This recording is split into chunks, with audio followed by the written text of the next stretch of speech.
Assalamualaikum warahmatullahi wabarakatuh. Saya Dinda Fiza Ofira dengan NIM 2023143634 dari kelas 2 KIM mata kuliah Pendidikan Pancasila, dosen pembimbing Bapak Dr. Hendra Wijaya, Sarjana Agama, Magister Pendidikan Islam, Program Studi Pendidikan Guru Sekolah Dasar, Fakultas Keguruan dan Ilmu Pendidikan, Universitas PGRI Palembang. Di pertemuan kali ini, yaitu pertemuan ke-7, kita akan membahas tentang tata urutan peraturan perundang-undangan yang ada di negara kita ini, yaitu Republik Indonesia. Maka dari itu, kita akan membahas 3 subtema, yaitu akan kita jelaskan pada presentasi dan juga penjelasan video kali ini. Kita sama-sama menyaksikan penjelasan yang akan saya sampaikan mengenai materi-materi pendidikan Pancasila.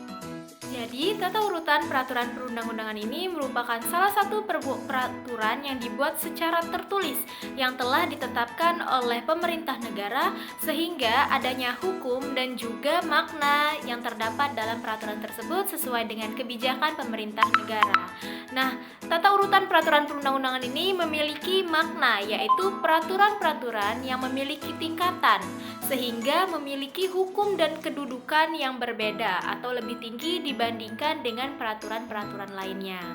Nah, tata urutan peraturan perundang-undangan ini dilaksanakan sesuai dengan prinsip-prinsip atau asas umum yang berlaku dalam hukum. Terdapat beberapa tata urutan peraturan perundang-undangan yang akan kita bahas di materi kali ini. Nah, yang pertama kita akan mengidentifikasi tata urutan peraturan perundang-undangan Republik Indonesia. Yang pertama itu adanya Undang-Undang Dasar 1945 yang merupakan peraturan negara tertinggi dalam negara yang memuat ketentuan atau pokok yang menjadi salah satu sumber daripada peraturan perundang-undangan lainnya yang dikeluarkan oleh negara, sehingga ketentuan yang tercantum dalam pasal Undang-Undang 1945 adalah ketentuan tertinggi yang pelaksanaannya itu dilakukan sesuai dengan ketetapan MPR dan juga UU. Kemudian adanya ketetapan MPR. Ketetapan MPR ini merupakan ketetapan yang memuat garis-garis besar hukum di bidang eksekutif yang dilaksanakan pada keputusan presiden ataupun keputusan para lembaga legislatif. Yang ketiga itu ada undang-undang atau UU yang berlaku mutlak secara telah diundang-undangkan dalam lembaran negara. Biasanya termasuk tempat pengundangannya itu termasuk peraturan-peraturan negara supaya sah dan berlaku, sehingga sekretariat negara ini dapat menetapkan ataupun kebijakannya itu sesuai dengan keputusan yang telah dibentuk berlandaskan Undang-Undang Dasar 1945. Yang keempat ada undang-undang atau peraturan pemerintah pengganti. Nah, jadi pada undang-undang ini dalam hal pentingnya apabila suatu hal yang mendesak, maka presiden berhak menetapkan peraturan pemerintah tersebut sebagai pengganti UU atau disebut juga dengan Perpu. Nah, peraturan pemerintah tersebut harus dapat persetujuan dulu dari DPR. Jika lembaga DPR tersebut tidak disetujui, maka peraturan tersebut dapat dicabut secara hormat oleh pemerintah negara yang bersangkutan. Kemudian adanya peraturan pemerintah. Perundang-undangan ini telah dibuat oleh presiden untuk menjalankan undang-undang sebagai mestinya. Peraturan perundang-undangan ini hanya diterbitkan oleh lembaga negara yang menjalankan dalam sistem kenegaraan tersebut, baik diperintahkan langsung oleh presiden maupun yang bersangkutan. Lalu selanjutnya itu adanya peraturan presiden. Nah, Perpres ini adalah jenis peraturan untuk menjalankan perintah undang-undang. Nah, Perpres ini juga terdapat penyelenggaraannya dalam sistem pemerintahan. Presiden berhak mengeluarkan keputusan yang berisi keputusan yang sifatnya khusus. Jadi, presiden ini dapat mengeluarkan suatu kebijakan berdasarkan dengan kebutuhan atau sistem sebagaimana perkembangan zaman yang ada. Dan yang terakhir itu peraturan daerah, ada 2, itu peraturan daerah provinsi dan juga kota yang dimana ditetapkan dan dibuat oleh DPRD provinsi ataupun kota yang sesuai dengan kewenangannya dan berlandaskan dari Undang-Undang Dasar 1945. Tujuannya untuk menyelenggarakan otonomi daerah dan juga asas tugas perbantuan, penjabaran lebih lanjut mengenai hierarki peraturan perundang-undangan serta menampung kondisi khusus yang ada di dalam daerah tersebut, baik secara kota maupun di daerah provinsi. Kemudian materi selanjutnya yaitu mendeskripsikan alasan terjadinya perubahan Undang-Undang 1945 setelah masa reformasi. Nah, adanya perubahan keadaan, maka adanya juga perubahan konstitusi. Bisa juga karena adanya perubahan kebutuhan dan kepentingan, sehingga menyebabkan perubahan konstitusi hukum yang ada di negara kita. Jika tidak dilakukan amandemen, maka akan terjadinya ketidakseimbangan, yang dimana amandemen ini untuk memperjelas hukum-hukum yang terkandung di dalamnya. Nah, amandemen ini juga bertujuan untuk membentuk hukum yang belum bisa dijelaskan sebagai penyempurnaan Undang-Undang Dasar 1945. Perubahan atau amandemen Undang-Undang Dasar 1945 ini setelah masa reformasi dipengaruhi oleh tuntutan masyarakat untuk menyempurnakan aturan dasar seperti tatanan negara, kedaulatan rakyat, HAM, pembagian kekuasaan, serta eksistensi negara demokrasi dan juga negara hukum. Ditinjau dari segi sistematika, UUD 1945 ini sebelum perubahan terdiri dari 3 bagian, yaitu pembukaan, batang tubuh, dan juga penjelasan. Sementara itu, sistematika Undang-Undang 1945 setelah amandemen terdiri dari pembukaan dan juga pasal-pasal.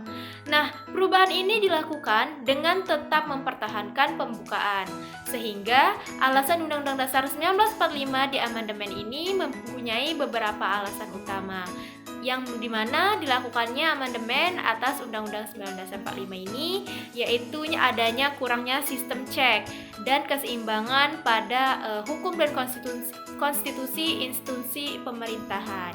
Kemudian dominasi kekuasaan eksekutif yang terlalu kuat dengan hak yang tidak seimbang, dan kekuasaan legislatif adalah pemegang pemerintahan tertinggi pada saat itu yang dipegang oleh para presiden. Dari adanya pemegang kekuasaan tertinggi oleh presiden, yaitu pasal 7 Undang-Undang 1945, sebelum amandemen itu terlalu fleksibel sehingga terbatasnya pengaturan jaminan HAM dan juga beberapa kebijakan-kebijakan pemerintah lainnya yang mengakibatkan adanya ketidakseimbangan antara pihak pemerintah, lembaga eksekutif dan juga lembaga legislatif, dan pengaruhnya terhadap masyarakat lingkungan sekitar kita ataupun warga negara Indonesia yang memiliki hak dan kewajiban untuk menyelenggarakan pemerintahan ini juga. Nah, materi selanjutnya yang terakhir itu tentang mengklasifikasi isi Undang-Undang Dasar 1945 setelah amandemen. Jadi ditinjau dari segi sistematika tadi, Undang-Undang 1945 ini sebelum terjadinya perubahan terdiri dari 3 bagian, yaitu pembukaan, batang tubuh, dan juga penjelasan. Dan sedangkan Undang-Undang Dasar 1945 setelah amandemen terdiri dari pembukaan dan juga pasal-pasal. Perubahan ini tetap mempunyai pertahanan yang mempunyai tujuan untuk menyempurnakan aturan dasar negara yang disesuaikan dengan aspirasi bangsa, yang dimana pada beberapa kali amandemen ini mengalami 4 kali perubahan. Yang membahas tentang amandemen pertama itu tentang membatasi kekuasaan presiden yang dianggap terlalu berlebihan.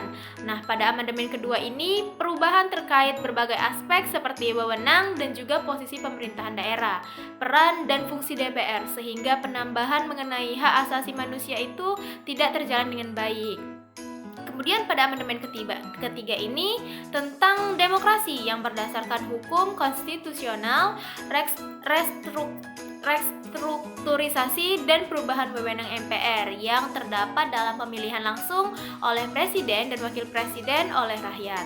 Nah, yang amandemen keempat ini terjadi pada tahun sekitar 2002-an, yaitu membahas tentang pelibatan 13 pasal, 3 pasal aturan peralihan, 2 pasal tambahan, dan perubahan 2 bab. Sehingga pada amandemen terakhir ini merubah beberapa pasal dan bunyi-bunyi di dalam peraturan pasal Undang-Undang Dasar 1945 tersebut. Adanya contoh perubahan dari proses amandemen ini, yaitu sebelum masa amandemen reformasi 1945 pada pasal 1 ayat 2 yang berbunyi kedaulatan adalah rakyat dan dilakukan sepenuhnya oleh Majelis Permusyawaratan Rakyat. Nah, berarti sistem kedaulatan ini sepenuhnya berada di tangan MPR, yang dimana MPR ini bisa mengangkat dan memberhentikan presiden, sehingga rakyat hanya bisa menjadi penyelenggara dalam suatu pemerintahan tersebut, yang dimana sifatnya tidak adil dan tidak terbuka. Nah, tetapi setelah dilakukan amandemen dan pada masa reformasi ini, yaitu pada pasal 1 ayat 2 berbunyi kedaulatan berada di tangan rakyat dan dilaksanakan menurut Undang-Undang 1945. Nah, sistem ini menaruh kedaulatan itu berada pada rakyat. Jadi dengan catatan rakyat itu diberikan kebebasan dan mendapatkan haknya sesuai dengan apabila masyarakat tersebut melaksanakan kegiatannya itu atau aktivitasnya itu berdasarkan dengan Undang-Undang Dasar 1945. Nah, hal ini terjadi supaya negara kita ini merupakan negara demokrasi yang berdasarkan hukum dan terjalan berdasarkan dengan kebijakan-kebijakan pemerintah, dan pemerintah tersebut telah melakukan beberapa kali perubahan sesuai dengan perkembangan zaman dan tentunya sebagaimana telah disepakati atas kebutuhan masyarakat dan kita semua negara Indonesia ini, sehingga masyarakat akan tetap mendapatkan keadilan dan juga kesejahteraan berdasarkan hukum yang telah ditetapkan oleh negara. Nah, itulah tadi pembahasan kita mengenai beberapa tata urutan, dan dapat kita jelaskan bahwa kesimpulannya dengan adanya persatuan perundang-undangan hukum melalui peraturan perundang-undangan yang dapat diatur dan dibuat pemerataan keadilan bagi masyarakat. Oleh karena itu, sebenarnya peran hukum ini melalui peraturan perundang-undangan sangat penting dalam menciptakan keadilan. Tanpa adanya tata urutan peraturan perundang-undangan yang dapat dijadikan sebagai pedoman dan juga pegangan akan menyebabkan sulitnya terjalan hukum dan mewujudkan konsistensi yang ada dalam penegakan Indonesia ini. Tujuan amandemen ini juga yaitu untuk menentukan dan yang paling utamanya yaitu untuk memperjelas hukum-hukum yang ada dan terkandung di dalamnya. Sebagaimana yang kita ketahui, amandemen juga bertujuan untuk membentuk hukum yang belum terlaksanakan secara baik dan juga benar, sehingga tentunya harus ada penyempurnaan. Dan Undang-Undang Dasar 1945 ini melakukan 4 kali amandemen untuk menyempurnakan aturan-aturan dasar yang ada di Indonesia sebagaimana yang telah dicantumkan oleh Undang-Undang Dasar 1945 setelah amandemen, yang memiliki 21 bab, 73 pasal, 170 ayat serta 3 pasal aturan peralihan dan 2 pasal aturan tambahan. Nah, itulah tadi penjabaran dari materi kita mengenai mata kuliah Pendidikan Pancasila pertemuan kali ini, yang dimana kita membahas berbagai macam tata urutan peraturan perundang-undangan yang ada di Republik Indonesia ini. Lalu kita membahas tentang alasan mengapa terjadinya amandemen setelah reformasi, dan yang terakhir kita mengklasifikasikan beberapa perubahan setelah dan sebelum terjadinya amandemen tadi. Baik, itulah penyampaian materi tentang pertemuan mata kuliah Pendidikan Pancasila kali ini yang dapat saya sampaikan. Semoga ilmu yang kita dapatkan dapat bermanfaat dan kita dapat terapkan dalam kehidupan sehari-hari. Atas perhatiannya saya ucapkan terima kasih. Apabila ada kesalahan kata dan juga kesalahpahaman, saya minta maaf kepada Allah, saya mohon ampun. Lebih kurangnya, wassalamualaikum warahmatullahi wabarakatuh.